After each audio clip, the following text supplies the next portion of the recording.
유란시아서 4차 개정본 오디오 제121편 미가엘리 자신을 수여했던 시대 유란시아 중도자 연합회 회원 12명으로 구성된 한 위원회의 감독하에서 활동하며 우리 서열을 주관하는 우두머리와 기록을 맡은 멜기세덱의 공동 후원을 받고 나는 한때 사도 안드레에게 부속되었던 2차 중도자이다. 그리고 나는 나사렛 예수의 삶에 있었던 사건들에 대한 이야기를 기록할 권한을 받았는데 그것은 내 서열의 지구 생명 존재에 의해 관찰되고 그 후 나의 현세적 보호자인 인간 주체에 의해 부분적으로 기록된 것이다. 주가 기록된 글을 뒤에 남기지 않으려고 얼마나 면밀하게 피했는지 알았기 때문에 안드레는 자신이 쓴 이야기에 사본을 여러 부 만드는 것을 완강하게 거절했다. 예수의 다른 사도들이 비슷한 태도를 가진 것은 복음서의 기록을 크게 지연시켰다. 1기원 후 1세기의 서양 예수는 영적으로 쇠약한 시대에 이 세상에 오신 것이 아니다. 그가 태어날 때 유란시아는 그 전에 아담 이후 역사 전체를 통하여 들어보지 못하고 그 뒤에 어느 시대에도 겪어보지 못했던 그러한 영적 사상과 종교 생활의 부흥을 겪고 있었다. 미가엘리 유란시아에서 육신화했을 때 세계는 창조 아들의 수요를 위해서 그때까지 지배했거나 그 뒤에 생긴 가운데 가장 유리한 조건을 마련해 주었다. 이 시대 바로 앞 여러 세기 동안에 그리스 문화와 그리스 언어가 서양과 근동에 퍼졌으며 유대인이 레반트 민족으로서 그 본성이 일부 서양적이고 일부 동양적이었기 때문에 새로운 종교가 동서 양쪽에 효과적으로 퍼지기 위해 그런 문화와 언어의 배경을 이용하기에 매우 적합하였다. 이러한 가장 유리한 상황은 로마인들이 지중해 세계를 관대한 정치로 통치함으로 더욱 강화되었다. 이 모든 세계 영향의 전체 조합은 전부 바울의 활동에서 잘 보여준다. 그는 종교적 교양 면에서 가장 뛰어난 히브리인이었고 한편 그 자신이 로마 시민이어서 그리스어로 유대인의 메시아 복음을 선포하였다. 예수가 살던 시절과 같은 문명은 서양에서 그 이전이나 이후에도 볼 수 없었다. 유럽의 문명은 특별한 세 가지 영향 밑에서 통일되고 조율되었다.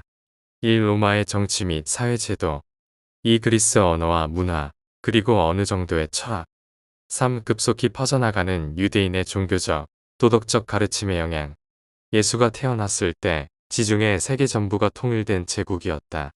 세계 역사에서 처음으로 좋은 도로가 많은 주요 도시를 서로 연결하였다. 바다에는 해적들이 없어졌고 무역하고 여행하는 거대한 시대가 빠르게 진보하고 있었다. 유럽은 그리스도 이후 19세기까지 그렇게 여행하고 무역하는 시대를 누리지 못했다. 그리스 로마 세계는 안으로 평화롭고 겉으로 번영하고 있었지만 제국 주민의 대다수는 더러움과 빈곤 속에서 시들었다. 소수의 상류계급만 부유했다. 비참하고 궁핍한 하층 계급에는 인류의 서민들도 포함된다. 그 시절에는 행복하고 번영을 누리는 중간 계층이 없었다. 로마의 사회에서 중간 계층이 이제 막 나타나기 시작했다. 팽창하는 로마 국가와 파르티아 국가 사이의 첫 번째 투쟁은 당시로 보아 최근에 마무리되어 시리아를 로마인의 손에 넘겨주었다. 예수의 시절에 팔레스타인과 시리아는 동서 양쪽에 걸쳐 그 땅의 번영과 평화와 널리 상업교역의 시기를 누리고 있었다. 이 유대 민족 유대인은 옛 셈족의 한 분파였는데 이 셈족에는 바빌로니아인, 페니키아인, 그리고 최근 로마의 적이었던 카르타고인도 포함했다. 그리스도 이후 1세기 초에 유대인은 셈 종족들 가운데 가장 영향력이 있는 집단이었고 그 시대의 무역을 위한 조직과 통치에서 특이하게 전략적으로 유리한 지리적 위치를 차지했다. 고대 국가들을 연결하는 많은 큰 도로들이 팔레스타인을 통과했고 따라서 팔레스타인은 세 대륙이 만나는 자리, 교차로가 되었다. 여행, 무역, 그리고 바빌로니아, 아시리아, 이집트, 시리아, 그리스, 파르티아, 로마의 군대가 잇따라 팔레스타인을 휩쓸었다.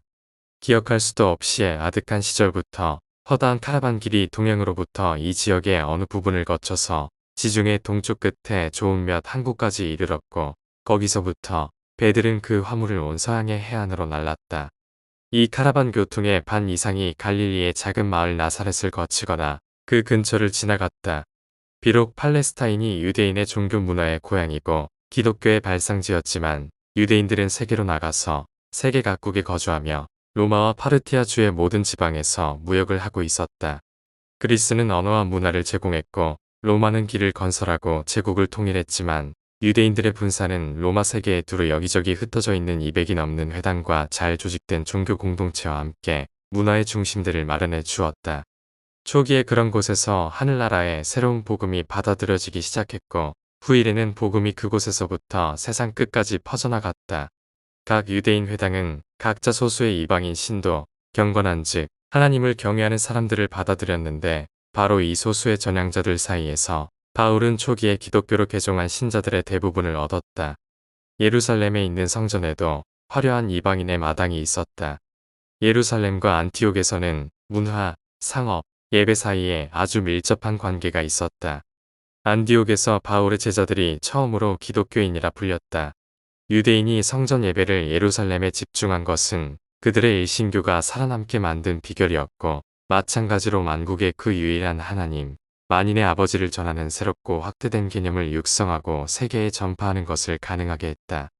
예루살렘의 성전 예배는 이방 국가의 지배자들과 종족 박해자들이 몰락하는 상황에서 종교 문화가 살아남는다는 것을 보여주었다.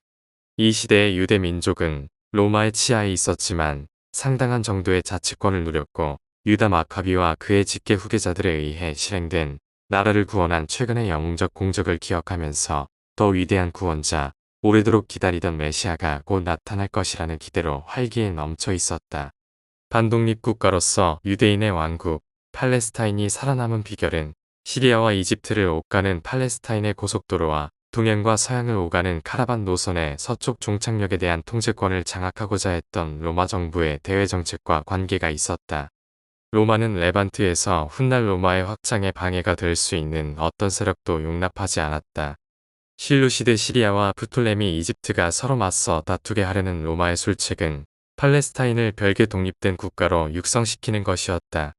로마의 정책과 이집트의 붕괴, 그리고 파르티아의 강성해지는 힘 앞에 실루시드 왕조가 차츰 쇠약해진 것은 어떻게 몇 세대 동안 작고도 힘없는 유대인 무리가 북으로 실루시드 왕조와 남으로 프톨레미 왕조, 이 두 나라에 대항하여 독립을 유지할 수 있었는지를 설명한다.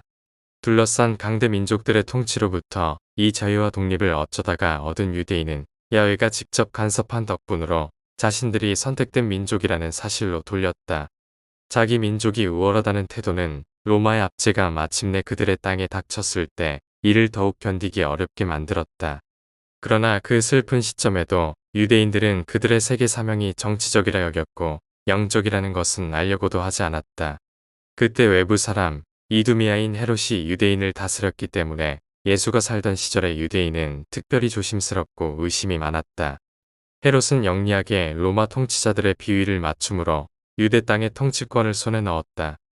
헤롯은 히브리인의 예식 절차에 충실할 것을 공언했지만 낯선 신들을 위한 여러 신전의 건축을 진행했다.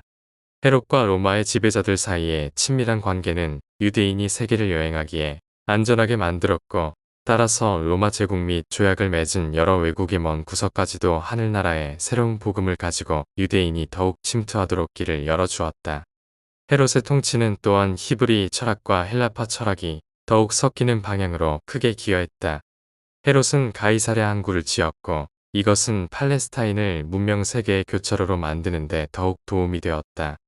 헤롯은 기원전 4년에 죽었고 그 아들 헤롯 안티파스는 예수의 유년기와 사역기간이 포함된 서기 39년까지 갈릴리와 페레아를 다스렸다. 안티파스는 아버지처럼 위대한 건축가였고 중요한 무역 중심지인 세포리스를 포함하여 갈릴리의 많은 도시를 재건했다. 갈릴리 사람들은 예루살렘의 종교 지도자와 율법 선생들로부터 온전한 호평을 받지 못했다. 예수가 태어났을 때 갈릴리는 유대인보다 이방인이 더 많았다. 3. 이방인의 형편. 비록 로마 제국의 사회 경제적 상태가 최고의 수준은 아니었지만 광범위하게 자리 잡은 국내의 평화와 번영은 미가엘의 수요에 유리했다. 그리스도 이후 1세기의 지중해 세계의 사회는 잘 정의된 5계층으로 이루어져 있었다. 1. 귀족 계급. 돈과 공식 권력을 가진 상류 계급, 특권을 가진 통치 집단. 2. 상업 집단. 거상과 은행가, 무역상, 큰 수입 수출상, 국제 상인들. 소규모의 중산층 계급.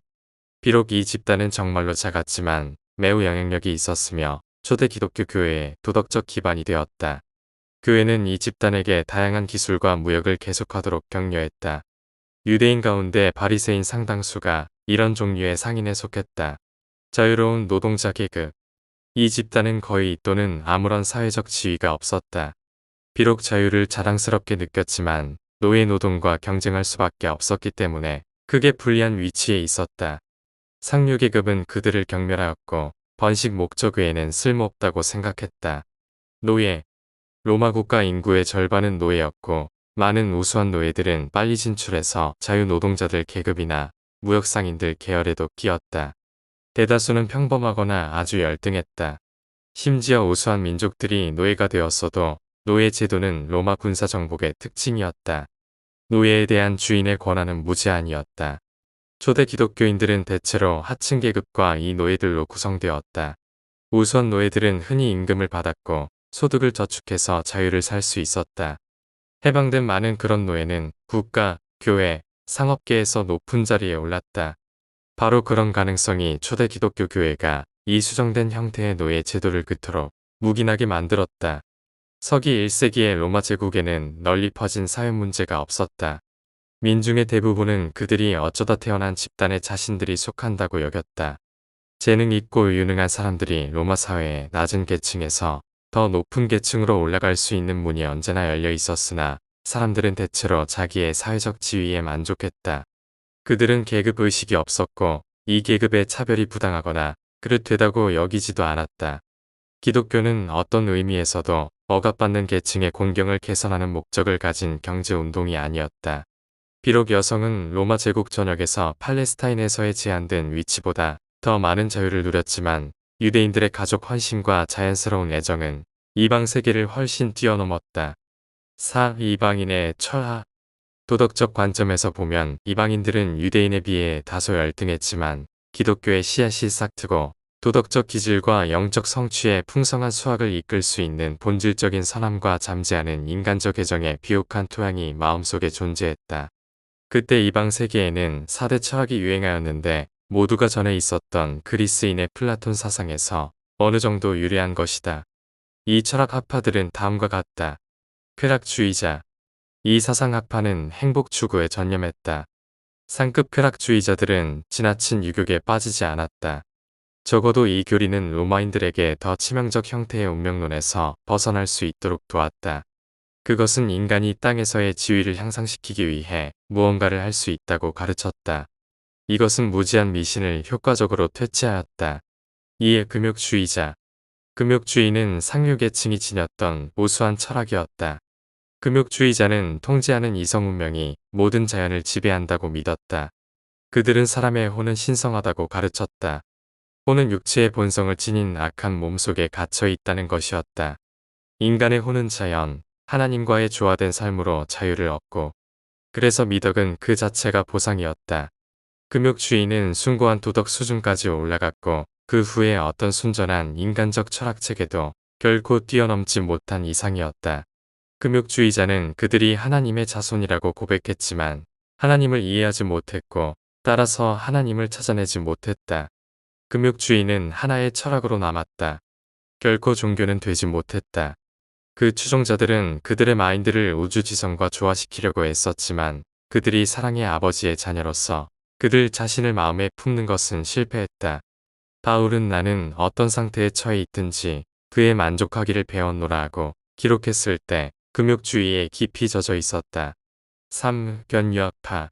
견유학파의 철학은 아테네의 디오게네스까지 유래를 추적할 수 있으나 교리의 상당 부분은 마키벤타 멜기세덱의 가르침의 잔재로부터 유래하였다.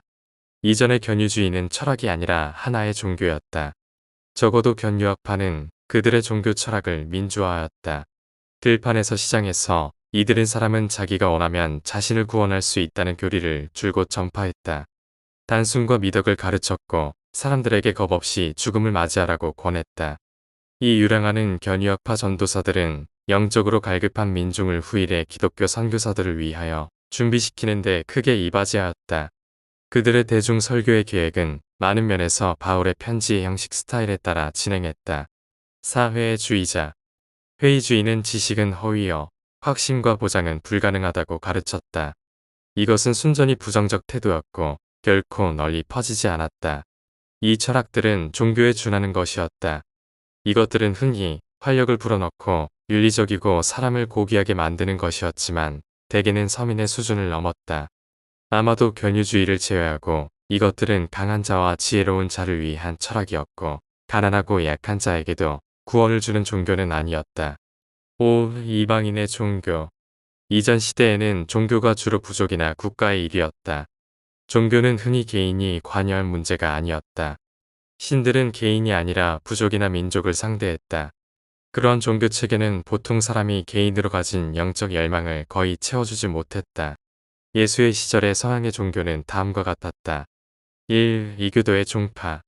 이 종파들은 헬라인과 라틴족의 신화의 국심, 그리고 전통을 섞은 혼합이었다. 2. 황제 숭배. 유대인과 초대 기독교인들은 국가의 상징으로서 이렇게 사람을 신격화하는 것을 몹시 분개하였고, 이러한 신격화는 이 양쪽 교회가 로마 정부의 모진 핍박을 받게 만드는 직접적인 원인이 되었다.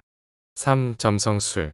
바빌론의 이사이비 과학은 그리스 로마 제국에서 종교로 발전되었다. 20세기에도 사람은 이 미신관념으로부터 완전히 벗어나지 못했다. 4. 신비종파. 그토록 영적으로 갈급한 세계의 신비종파들의 홍수가 밀려 들어왔는데 레반트에서 온 새롭고 이상한 종교들은 평범한 사람들의 마음을 빼앗고 이들에게 개인의 구원을 약속했다. 이 종교들은 급속히 그리스 로마 세계의 하류계층이 받아들인 신앙이 되었다. 이 종교들은 훨씬 우수한 기독교의 가르침이 급속히 퍼지도록 길을 예비하는 데 많이 이바지하였다. 지적인 사람들의 관심을 끄는 신학, 그리고 그 시절에 무지하지만 영적으로 갈급한 서민을 포함하여 모든 사람이 구원을 받는다는 엄청난 제안과 관련하여 기독교의 가르침은 신에 관한 탁월한 개념을 제시했다. 신비 종교들은 민족 신앙의 종말을 가져왔고 개인을 상대하는 수많은 종파를 탄생하게 하였다. 신비교들은 수가 많았지만 모두 다음의 특징을 가지고 있었다. 1. 어떤 신화 같은 전설, 즉 신비, 여기에서 그 이름이 유래한다. 미트라교의 가르침이 보여주다시피 대체로 이 신비는 어떤 신의 일생, 죽음, 부활 이야기와 상관이 있었다. 이 미트라교는 한동안 바울이 세운 팽창하는 기독교와 같은 시대에 존재했고 함께 자리를 다투었다. 이 신비교들은 민족주의가 아니었고 종족을 초월하였다. 신비 종파들은 종교적인 형제의 정신을 나누는 친교하는 종파였고 종교적 친목 사회와 수많은 종파 집단들이 나타나게 했다. 3. 이들의 예배는 정교한 입회 예식, 그리고 예배드릴 때 인상적인 성찬식의 특징을 가졌다. 이들의 비밀의식과 예식은 때때로 섬뜩하고 혐오스러웠다. 4. 그러나 그들의 예식의 성질이나 지나친 정도와 관계없이 이 신비교들은 변함없이 신도들에게 구원, 악으로부터 구원받고 사후에 살아남고 슬픔과 노예의 제도가 있는 이 세상을 지나서 행복한 나라에서 오래오래 살 것을 약속했다. 그러나 예수의 가르침과 신비교를 혼동하는 잘못을 저지르지 말라. 이 신비교가 유행한 것은 인간의 생존을 위한 탐구를 드러내며 따라서 내면적 종교와 개인적 의로움을 찾는 진정한 갈망과 목마름을 보여준다.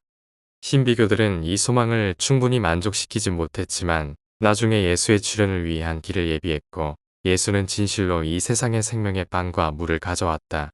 바울은 사람들이 상급의 신비 종교에 널리 집착한 것을 이용하여 더 많은 잠재적 개종자들이 받아들이도록 예수의 가르침을 일부 수정하였다. 그러나 바울이 심지어 내놓은 예수의 가르침, 기독교 타협안도 최고의 신비교에 비해 우수했는데 그것은 다음과 같다. 1. 바울은 도덕의 회복, 윤리적 구원을 가르쳤다. 기독교는 새로운 삶을 향하게 하고 새로운 이상을 선포했다. 바울은 예식에서 마법적 의식 행위와 예식 행위들을 근절시켰다. 기독교는 인간의 문제에서 궁극의 답을 얻으려고 애쓰는 종교를 제시했는데 이는 이 종교가 슬픔, 그리고 죽음까지도 초월하는 구원을 제시했을 뿐 아니라 또한 영원히 생존하는 의로운 성품을 부여함으로 인해 죄로부터의 구원 약속도 뒤따랐다. 3. 신비교는 신화의 기초를 두고 세워졌다. 바울이 전파한 바와 같이 기독교는 인류에게 미가엘, 즉 하나님의 아들이 수여되었다는 역사적 사실에 기초를 두었다. 이방인들 사이의 도덕은 반드시 철학이나 종교와 관련이 있는 것은 아니었다. 팔레스타인 밖에서는 종교의 사제가 도덕적인 삶을 살아야 한다는 생각이 사람들에게 항상 떠오른 것은 아니었다. 유대교와 이후 예수의 가르침과 진화하는 바울의 기독교는 한 손에는 도덕과 다른 한 손에는 윤리를 쥐고 있는 최초의 유럽 종교였으며 종교인들이 이 두 가지 모두에 관심을 기울일 수 있도록 집중시켰다. 그토록 어설픈 철학 체계가 지배하고 또 그렇게 복잡한 종교 종파들로 말미암아 갈팡질팡하는 사람들이 사는 세대에 예수는 팔레스타인에서 태어났다. 그리고 그는 이어서 그의 개인적 종교, 사람이 하나님의 아들임을 가르치는 복음을 바로 이 세대에게 주었다. 6. 히브리 종교. 그리스도 이전 1세기가 막을 내릴 때가 되자 예루살렘의 종교 사상은 그리스 문화의 가르침에 그리고 그리스 철학에도 엄청나게 영향을 받고 얼마큼 수정되었다. 히브리 사상의 동부와 서부 학파의 관점 사이에 오랜 싸움이 있다가 예루살렘 그리고 나머지 서양과 레반트는 대체로 서부 유대인의 관점, 즉 수정된 헬라파 관점을 채택하였다. 예수의 시절에는 세 가지 언어가 팔레스타인에서 통용되었다. 서민들은 아람어의 어떤 방언을 말했고 서재와 랍비들은 히브리어를 썼으며 교육받은 계층과 상류 계층의 유대인은 대체로 그리스어를 사용했다. 유대 문화와 신학 중에서 그리스파가 나중에 우세하게 된 데에는 알렉산드리아에서 히브리 성서를 그리스어로 일찍 번역한 것이 적지 않은 원인이었다. 기독교 선생들의 기록이 바로 그 언어로 곧 나타나게 되었다. 유대주의의 부흥은 히브리 성서를 그리스어로 옮긴 데서 비롯된다. 이것은 바울의 기독교 종파가 동양이 아니라 서양으로 나중에 흘러가도록 만든 중대한 결정적 영향이었다. 헬라어된 유대인의 신념은 쾌락주의자의 가르침에 크게 영향을 받지 않았지만 그들은 플라톤의 철학과 극기를 가르치는 금욕주의자의 이론에 크게 영향을 받았다. 마카비 사서는 금욕주의 세력이 많이 침투한 것을 보여준다. 플라톤의 철학과 금욕주의 신조, 이 두 세력의 침투는 솔로몬의 지혜서에 나타난다. 헬라어된 유대인들은 히브리 성서를 그렇게 우화로 풀이했기 때문에 히브리 신학을 그들이 숭상하던 아리스토텔레스의 철학에 순응시키는 것을 조금도 어려워하지 않았다. 그러나 이 모두가 알렉산드리아의 필로의 손으로 처리되기까지 비참한 혼란을 낳았는데 필로는 그리스 철학과 히브리 신학을 간결하고 상당히 일관성 있는 하나의 종교 신념 및 수행체계로 조화시키고 체계화하는 작업을 진행하였다. 이것이 예수가 살고 가르칠 때 팔레스타인에서 유행한 그리스 철학과 히브리 신학이 결합된 후기 가르침이었고 바울은 더욱 진보되고 계몽적인 기독교 종파를 세우는데 이것을 기초로 활용했다. 필로는 위대한 선생이었다. 모세 이후로 서양 세계의 윤리 및 종교 사상에 그렇게 깊은 영향을 미친 사람은 없었다. 당대의 윤리와 종교적 가르침의 체계 속에 있는 좋은 요소들을 통합하는 문제에 뛰어난 인간 선생이 7사람이 있었다. 세타드, 모세, 조로아스터, 노자, 붓다, 필로, 바울이다. 그리스의 신비주의 철학과 로마의 금욕주의 교리를 히브리인의 율법 신학과 통합하려는 노력에서 생기는 필로의 부조리를 바울은 전부는 아니라도 많이 인식했으며 현명하게도 그가 지녔던 기독교 이전의 기본 신학에서 이 부조리를 없애버렸다. 필로는 바울이 파라다이스 삼위일체 개념을 더 충실하게 회복하도록 길을 인도했는데 그 개념은 유대 신학에서 오랫동안 잠자고 있었다. 바울의 오직 한 가지 문제점은 필로와 발걸음을 맞추거나 부유하고 교육받은 이 알렉산드리아 유대인의 가르침을 뛰어넘지 못하였으니 곧 속죄교리였다. 필로는 오로지 피를 흘려야 용서받는다는 교리를 벗어나라고 가르쳤다. 그는 또한 아마 바울보다 더 맑게 생각 조절자의 실체와 계심을 얼핏 본 듯하다. 그러나 바울의 원죄 이론, 곧 물려받은 죄, 타고난 악, 그리고 그로부터 회복한다는 교리는 그 기원의 일부가 미트라교에 있고 이는 히브리 신학이나 필로의 철학이나 또는 예수의 가르침과 거의 공통점이 없다. 원죄와 속죄에 관한 바울의 가르침에 어떤 단계는 스스로 생각해낸 것이다. 예수가 땅에서 사신 생의 이야기의 마지막 부분인 요한복음은 서양 민족들을 향한 것이었고 후일 알렉산드리아의 그리스도교 신자들의 관점에 많이 비추어서 그 이야기를 엮었는데 이들은 또한 필로의 가르침을 지지하는 제자들이었다. 그리스도가 살던 무렵에 알렉산드리아에서 유대인에 대하여 이상하게 감정이 악화되었다. 이에 유대인 본거지로부터 지독한 박해의 물결이 퍼져나갔고 이것은 로마에까지도 퍼져서 거기서 수천 명이 추방되었다. 그러나 사실을 왜곡하는 그러한 투쟁은 길게 가지 않았다. 오래지 않아서 제국 정부는 제국 전역에 걸쳐 유대인의 축소된 자유를 완전히 회복시켰다. 온 넓은 세계에 걸쳐 상업이나 억압 때문에 유대인들이 어디에 흩어지든지 상관없이 모두가 하나같이 예루살렘에 있는 거룩한 성전에 마음을 두었다. 어떤 바빌로니아 선생들이 어떤 위기에 개입함으로 인하여 유대인의 신학이 잊혀질 위기를 몇 번이나 모면했는데도 그 신학은 예루살렘에서 해석하고 실행된 것처럼 살아남았다. 250만에 이르는 이 흩어진 유대인들은 민족의 종교적 축제를 지내려고 예루살렘으로 오곤 했다. 동양과 서양 유대인 사이에 신학과 철학 차이가 무엇이든지 그들은 예루살렘을 예배의 중심지로 모두 동의했으며 그리고 모두 메시아가 올 때를 항상 고대해왔다. 7. 유대인과 이방인. 예수시대의 유대인들은 그들의 기원, 역사, 운명에 대한 확고한 개념에 도달했다. 그들은 자신과 이방인 세계 사이에 엄격한 분리된 벽을 쌓았다. 이방인의 모든 생활 방식을 속속들이 경멸하는 눈으로 보았다. 그들은 율법을 글자 그대로 숭배했고 혈통이라는 잘못된 자부심을 바탕으로 한 일종의 독선에 빠졌다.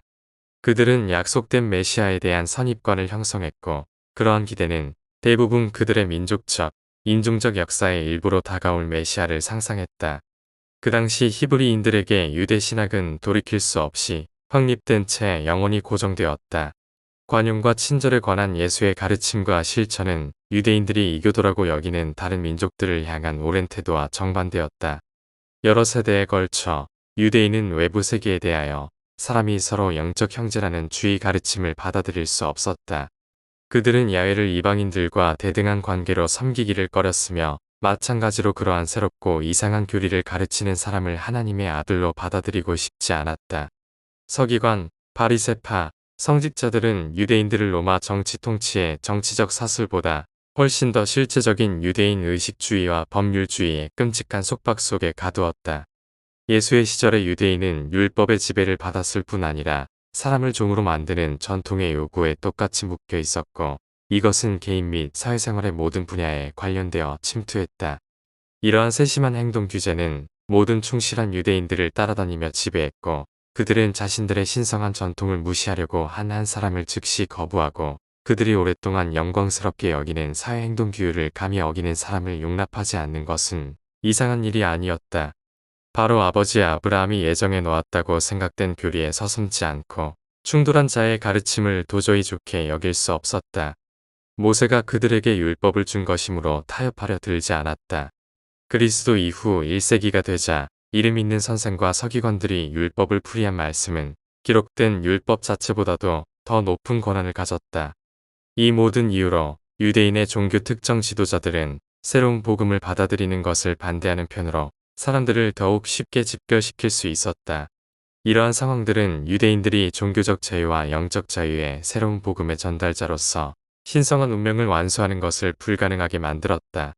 그들은 전통의 사슬에서 벗어날 수 없었다. 예레미야는 사람의 마음속에 새겨야 할 율법을, 에스겔은 사람의 혼 속에서 사는 새로운 영을, 시편의 저자는 하나님이 사람 속에 깨끗한 마음을 창조하고 올바른 영을 다시 새롭게 해주시길 기도했다. 그러나 선한 행위와 율법에 굴종할 것을 부르짖는 유대 종교가 전통적 습성의 수준까지 침체되었을 때 종교적 진화의 움직임은 서쪽의 유럽 민족들에게 넘어가 버렸다. 그래서 진보하는 신학을 세상에 전하는 데에 다른 민족이 부름을 받았는데 그것은 그리스인의 철학, 로마인의 법, 히브리인의 도덕, 예수의 가르침에 기초하고 바울에 의해 형성된 즉 퍼스널러티의 신성과 영적 해방을 주장하는 복음이었다. 바울의 기독교 교리에 담긴 도덕성은 유대교에서 나왔다. 유대인들은 역사를 하나님이라는 야훼의 섭리라고 보았다. 그리스인들은 더 뚜렷한 영생 개념을 가져왔다. 신학과 철학 면에서 바울의 교리는 예수의 가르침뿐 아니라 플라톤과 필로의 영향도 받았다. 윤리 면에서 그는 그리스도뿐 아니라 금욕주의자들한테서도 영감을 받았다. 예수의 복음은 바울의 안티옥 기독교 종파에 담겨 있는 것처럼 다음과 같은 가르침들과 혼합되었다. 1. 유대교로 전향한 그리스인들의 철학 논리. 이것은 영생 개념을 어느 정도 포함한다. 2. 유행하던 신비주의 종파들의 매력 있는 가르침. 특히 어떤 신이 희생제물이 됨으로써 대속, 속죄, 구원을 이루는 미트라교의 교리. 3. 자리 잡힌 유대 종교의 탄탄한 도덕성. 예수의 시절에 지중해 로마 제국, 파르티아 왕국 및 인접한 민족들은 모두 세계의 지리, 천문, 건강, 질병에 관하여 서툴고 원시적인 관념을 가지고 있었고 새롭고 경이로운 나사렛 목수의 선언에 당연히 놀라워했다. 많은 사람이 좋은 영과 나쁜 영에게 신들린다는 생각은 인간들에게만 적용되는 것이 아니라 모든 돌과 나무에도 영이 들어있다고 보았다. 이때는 마법에 홀린 시대였고 누구나 기적은 흔하게 일어나는 일이라고 믿었다. 8. 이전에 쓴 기록들. 가능한 한 우리의 의무와 일치하도록 우리는 유란시아에서 예수의 삶과 관련된 기존의 기록을 활용하고 어느 정도 조정하기 위해 노력해왔다. 비록 우리는 사도 안드레의 잃어버린 기록에 접근할 기회를 가졌고 미가엘이 자신을 수여하던 시절의 땅에 있었던 광대한 무리의 하늘 존재들 특히 지금은 예수의 성격화된 조절자의 협조를 받았지만 마태, 마가, 누가, 요한복음이라 칭하는 복음서들을 이용하는 것도 우리의 목적이었다. 이러한 신약 기록들은 다음과 같은 상황에서 그 기원을 가졌다. 1. 마가복음. 요한 마가는 가장 짧고 가장 단순한 예수의 생애에 대한 기록을 썼다. 그는 주를 사역하는 자로서 사람들 사이에서 사는 사람으로 제시했다. 마가는 자기가 묘사하는 많은 장면에 대해 아쉬움을 가진 소년이었지만 실제로 그의 기록은 시몬 베드로의 요청에 따른 복음이다. 그는 초기에 베드로, 나중에는 바울과 친분을 가졌다. 마가는 베드로의 부추김을 받고 로마에 있던 교회에 간절한 부탁을 받고서 이 글을 썼다. 주가 땅에서 육신을 입었을 때 자신의 가르침을 쓰는 것에 대해 너무나 거부한 것을 알았기 때문에 마가는 그것들을 글로 쓰기를 주저하고 있었다. 그러나 베드로는 로마 교회가 그러한 기록된 이야기에 지원이 필요하다고 느꼈고 마가는 이를 준비하는 일을 떠맡기로 찬성했다.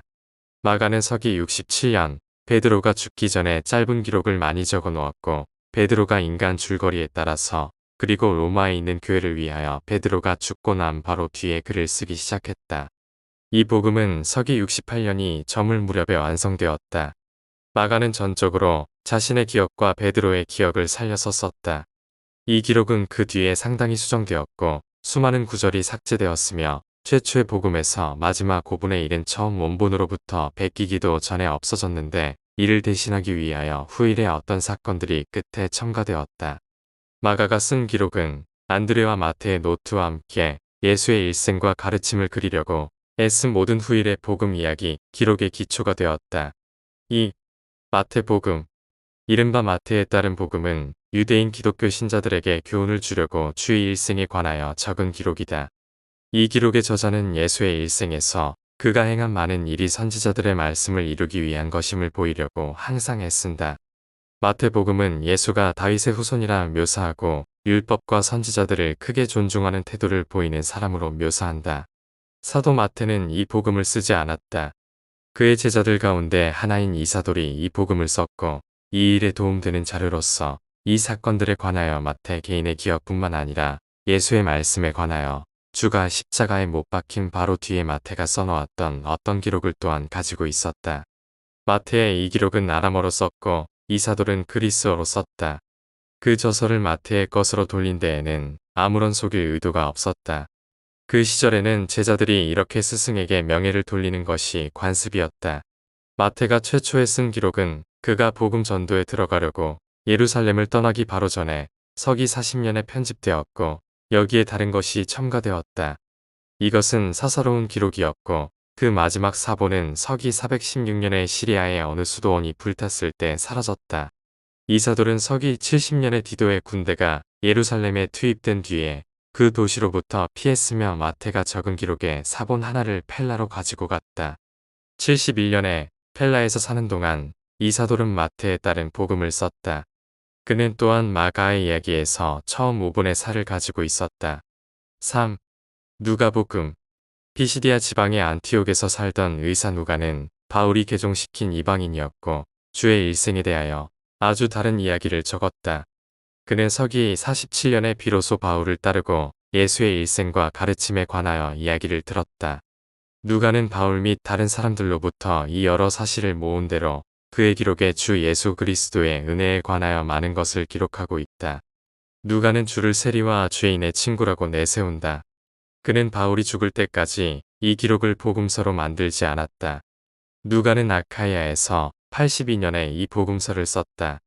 그리스도와 기독교의 역사를 다루는 세 권의 책을 쓰려고 계획했으나 이 작업에서 둘째 책, 사도들의 행적을 마치기 바로 전 서기 90년에 죽었다. 누가는 그의 복음을 편집하기 위한 자료로서 먼저 바울이 그에게 전해준 예수의 일생 이야기에 의존했다.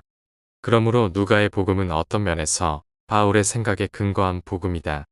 그러나 누가는 다른 근원의 정보도 가지고 있었다. 누가는 예수의 일생에서 기록하는 수많은 에피소드의 증인을 몇십 명씩 회견했을 뿐만 아니라 또한 마가복음, 다시 말해서 처음 5분의 사이 사본, 이사도의 이야기, 그리고 세데스라는 이름을 가진 한 신도가 안티옥에서 78년에 만든 한 간단한 기록을 가지고 있었다. 누가는 또한 사도 안드레가 적었다고 주장되는 어떤 기록들의 사본, 절단되고 많이 편집된 사본을 가지고 있었다. 4. 요한복음. 요한의 복음서는 다른 기록에 담겨 있지 않은 유대 땅에서 그리고 예루살렘 근처에서 예수가 하신 일을 많이 기록한다. 이것이 이른바 세베대의 아들 요한의 복음이며 비록 요한이 이 복음서를 쓰지 않았어도 그가 이 기록 작업을 독려했다. 처음 기록된 뒤에 바로 요한이 쓴 것처럼 보이도록 만들려고 여러 번 편집을 거쳤다. 이 기록이 만들어졌을 때 요한은 다른 복음서들을 가지고 있었고 허다한 것이 빠져 있음을 알았다.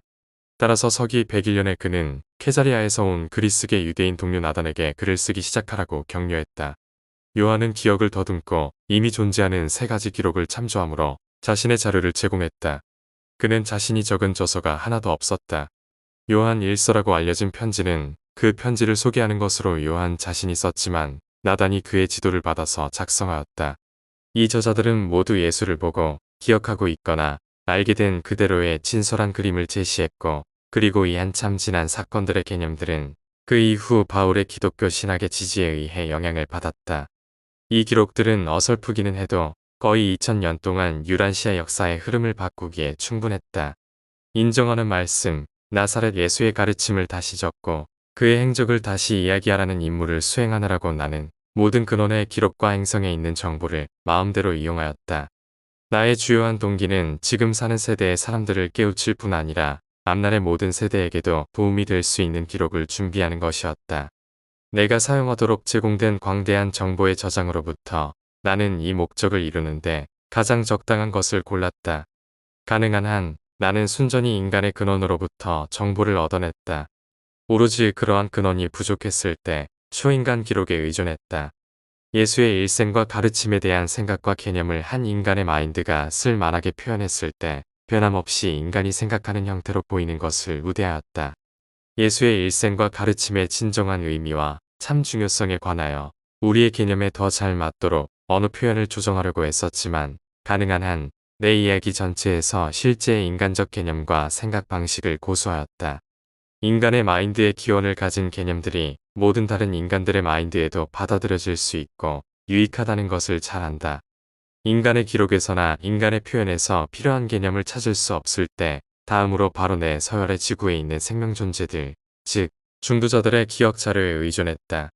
그 2차 근원의 정보가 부적당한 것이 증멸될 때 서슴지 않고 나는 행성 외부에서 가져온 정보에 의존했다. 수집한 메모들로부터 나는 예수의 일생과 가르침에 관한 이 이야기를 준비했으며 사도 안드레가 기록한 기억과 별도로 이 메모들은 예수의 가르침에 관하여 보석 같은 생각과 우수한 개념을 담고 있다. 이것들은 예수의 시절로부터 이 계시, 더 바르게 말하면 다시 진술하는 글을 쓸 때까지 땅에서 산 2000명이 넘는 인간들로부터 수집되었다. 인간의 기록과 인간의 개념이 적당한 생각 형태를 제공하지 못할 때 허락받은 계시를 이용했다. 계시위원회는 순전히 인간의 근원으로부터 필요한 개념 표현을 찾으려는 노력이 실패했다고 증언할 수 있을 때까지 인간의 범위 밖에 있는 어떤 정보들이나 표현에 의존하는 것을 금하였다. 내 동료 중도자 11명과 함께 일하면서 기록을 책임진 멜기세덱의 감독하에서 효과적으로 배열하려는 내 생각대로 즉시 표현한 선택에 따라서 이 이야기를 엮었다. 이렇게 이용한 대다수의 관념과 효과적인 어떤 표현에 대한 나의 선택일지라도 이 일을 시작할 때 아직 살아 있었던 사람들을 포함하여 중간에 존재한 여러 세대에 걸쳐 땅에서 살았던 여러 종족의 사람들의 생각에서 그 기원을 가졌다.